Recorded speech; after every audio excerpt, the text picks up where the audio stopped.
Engineering degree, তবুও চায়ের দোকানই জীবনের ভরসা। জলপাইগুড়ির মেধাবী এই যুবক শুভদীপ ঘোষ যেন কর্মসংস্থানের করুণ বাস্তব চিত্রটাই চোখে আঙুল দিয়ে দেখিয়ে দিলেন। সিভিল ইঞ্জিনিয়ারিংয়ে বিটেক শেষ করেছিলেন এক বেসরকারি কলেজ থেকে।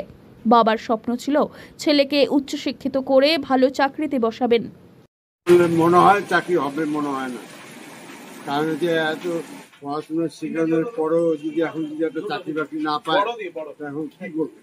কি বলবে? ছেলে কত এই চায়ের দোকান করে ছেলেকে পড়াশোনা করাছিলেন, বর্তমানে কি করতেছে? বর্তমানে যে চার দোকান করতেছে, আশা নিয়ে তো পড়াইছিলেন, আশা নিয়ে পড়াশোনা, এখন চাকরি বাকরির জন্যই পড়াশোনার মধ্যে হচ্ছে, চাকরি তো হচ্ছেই না। চায়ের দোকানে নিয়ে আসে চায়ের দোকানে কি করবো? সেই স্বপ্ন পূরণে লোন নিয়ে ছেলের পড়াশোনার খরচও চালিয়েছিলেন বাবা শঙ্কর ঘোষ, কিন্তু কয়েক বছর কেটে গেলেও মেলেনি স্থায়ী কোনো চাকরি। আজ বাবার ছোট্ট চায়ের দোকানই শুভদীপের জীবিকার একমাত্র ভরসা। ছোটখাটো প্রজেক্টে কাজের সুযোগ এলেও তাও ছিল অস্থায়ী। সরকারি চাকরির নিয়োগ প্রক্রিয়ায় রয়েছে অনিশ্চয়তা, আর বেসরকারি খাতে রয়েছে সুযোগের অভাব। সব মিলিয়ে থমকে গিয়েছে ভবিষ্যতের পথ চলা।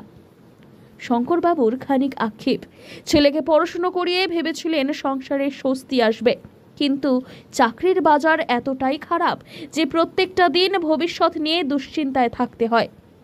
সংশ্লিষ্ট মহল বলছে, উচ্চশিক্ষা তখনই অর্থবহ যখন সমান তালে কর্মসংস্থানের সুযোগ তৈরি হয়। তা না হলে তরুণ প্রজন্ম শিক্ষিত বেকার হয়েই অন্ধকার ভবিষ্যতের দিকে এগিয়ে যাবে। চাকরি করা উচিত এই যাচ্ছে। হ্যাঁ, কিন্তু এখন তো চাকরি তো নেই, কলেজের থেকে তো তেমন কিছু দিচ্ছে না। কলেজের থেকে যেটা দিচ্ছে সেটা হচ্ছে সেলস। আমি যদি বিটেক কমপ্লিট করে আমি যদি সেলসে যাই, তাহলে আমি কলেজে এত টাকা খরচা করে আমি বিটেক কেন কমপ্লিট করলাম? বাবার চায়ের দোকানে? হ্যাঁ, তো এখন বাধ্য হয়ে আমাকে চায়ের দোকানে করতে হবে না। আর অপশন একটা, আমাকে বাইরে যেতে হবে, ব্যাঙ্গালোর বা পুনে বা সেখানেও মায়না নাই গেছে, সেখানেও তো ওরকম